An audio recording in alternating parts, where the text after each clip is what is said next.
Kembali ke sana, dia pasti akan naik perahu sewaan ke Sungai Sung. Rupanya dia menuju podoknya di daerah Ginza, di tepi timur. Tinggal kedua ini sebenarnya tidak sah. Tetapi, memang banyak kelak penerapan aturan di dunia terapung, terutama pada para peng paling terkenal dan cantik.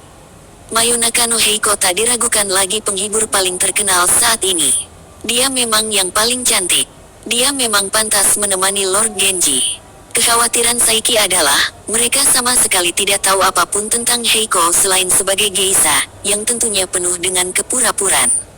Penyelidikan awalnya, yang terhambat oleh larangan Gen menghasilkan informasi bahwa kontrak Heiko dipegang oleh bankir terkenal sering mendapat mandat dari orang lain.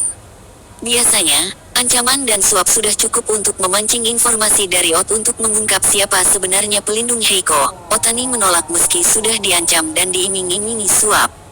Katanya, hidupnya dan keluarganya bergantung pada rah disimpannya itu. Meski bisa dikatakan sikap Otani berlebihan, pelindung Heiko adalah seorang bangsawan agung yang statusnya lebih tinggi dari Genji. Di antara para bangsawan yang berhasil di peperangan Sekigahara 260 tahun yang lalu, hanya 60 benar-benar mempunyai kekuasaan besar. Heiko adalah tema bangsawan yang berkuasa. Tanpa tahu siapa bangsawan itu, Gen terbunuh setiap saat jika dia berduaan dengan Heiko. Kudo Berte mengetahui kebenaran. Jika tidak bisa, dia siap membunuh berjaga-jaga. Tidak sekarang memang, tetapi pada waktunya. Di pojok gang, mereka melihatnya dan langsung gemetar ketakutan. Mereka jatuh ke tanah dan mereka membungkuk rendah, wajah ditekankan rendah-rendah ke tanah. Mereka merangkak mundur jalan untuknya, berusaha keras agar tidak menarik perhatian.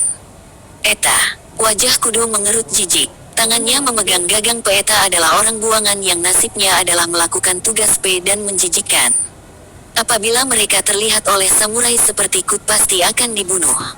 Tetapi, jika dia membunuh mereka sekarang, mengundang keributan dan menarik perhatian sehingga tujuan terlaksana. Maka, dia melepaskan pegangannya pada pedang dan pergi. Eta, memikirkan mereka saja membuatnya merasa kotor. Kudo kembali masuk ke jalan utama, 100 langkah ke depan dari melihat Heiko terakhir kali. Heiko masih terlihat di sana, mengobrol dengan penjaga toko. Beberapa wanita yang ribut mengobrol, sesaat menutup Heiko dan Kudo. Ketika mereka telah lewat, Heiko maupun pelayannya mengelari ke depan toko tempat Heiko mengobrol. Dia tak ada di sana. Bagaimana ini bisa terjadi? Sesaat lalu, dia sedang mengawasinya. Dia hilang.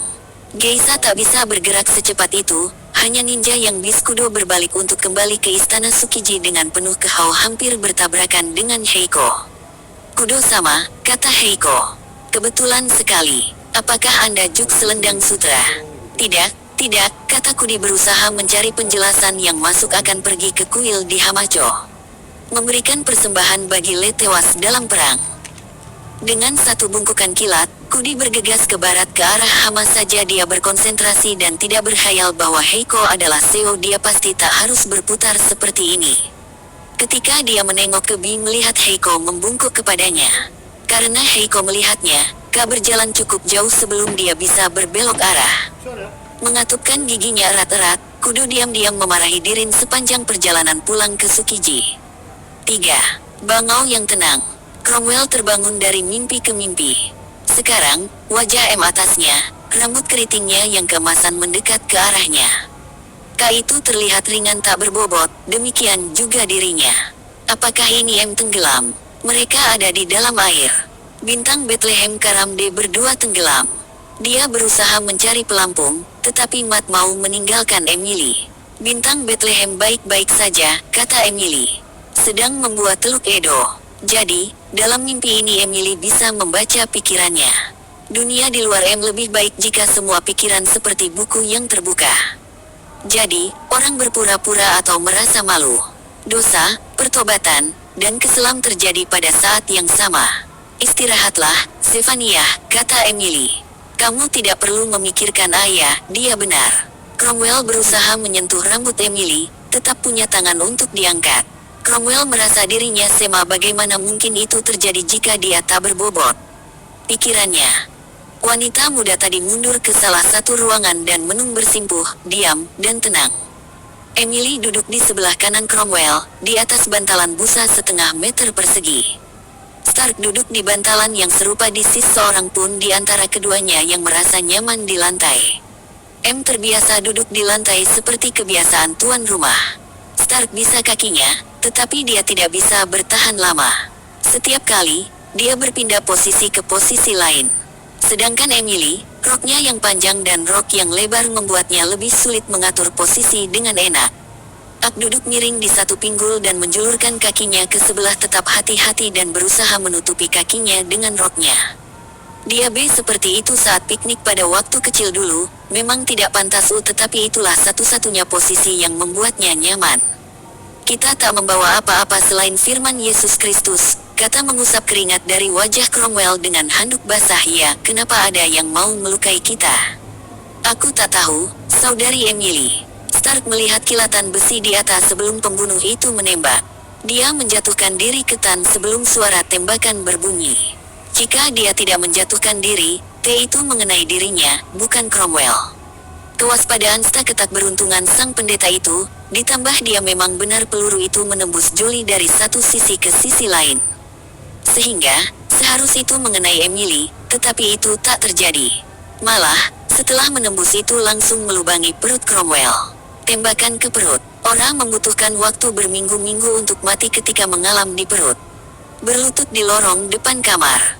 Tidak jelas apakah mereka berjak untuk melindungi para misionaris atau justru mengurung penembakan itu. Mereka mengawasinya dengan ketat. Stark tak tahu, perbannya harus sering diganti, kata Dr. Ozawa. Memberinya obat untuk mengurangi pendarahan, tetapi pendarahan bisa dihentikan sama sekali. Nadi-nadi utamanya terkena. Peluru menembus hingga tulang punggung sehingga tak bisa diambil. Berapa lama? Genji bertanya. Dokter itu menggelengkan kepala. Beberapa jam jika dia beruntung, hari jika dia tak beruntung. Dia membungkuk dan keluar. Sungguh sial, kata Genji. Konsulat Amerika harus diberitahu. Benar orang yang tak menyenangkan. Saiki berkata, tuanku, peluru itu ditujukan untuk Anda. Aku meragukannya. Musuh-musuhku tidak akan mengirim penem sama sekali tidak bisa menembak seperti ini. Bagaimana membidikku dan mengenai Jolie yang berada 3 meter di belakang. Seorang pelayan masuk dengan sepoci teh segar. Saiki dengan melambaikan tangan menyuruhnya keluar, tetapi Genji menghecangkir teh lagi. Minuman itu menghangatkannya dari cuaca musim. Saya telah memeriksa Jolie, kata Saiki. Jika Anda berada di dalam Anda langsung tewas. Hanya postur wanita asing yang besar dan yang menyelamatkan nyawanya. Ya, aku tahu. Aku melihatnya sendiri. Genji tersenyum kepada San yang wajahnya langsung memerah, malu menerima perhatian dari membungkuk rendah di lantai. Dia menarik, kata Genji dalam. Seharusnya, dan membidik ke sana. Alasan yang dipaksakan, kata Genji. Hide dan Shimoda muncul di pintu, terengah-engah.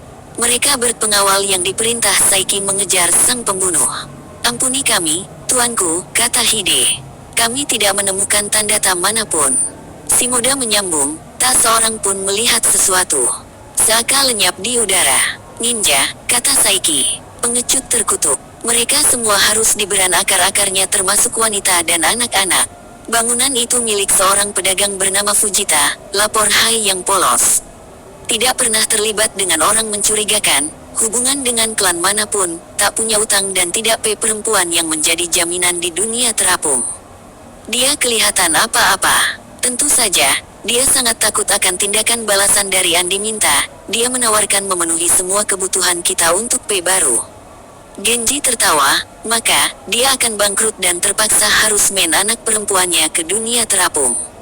Itu tidak akan membantunya, tuanku, kata Hide tersenyum. Saya anak-anak perempuannya. Saiki memukul lantai. Hide, ingat tempatmu. Ya, Pak. Samurai yang baru dibentak itu menempelkan kepalanya. Tidak perlu terlalu keras, kata Genji. Kita telah melewati melelahkan. Hide, berapa usiamu?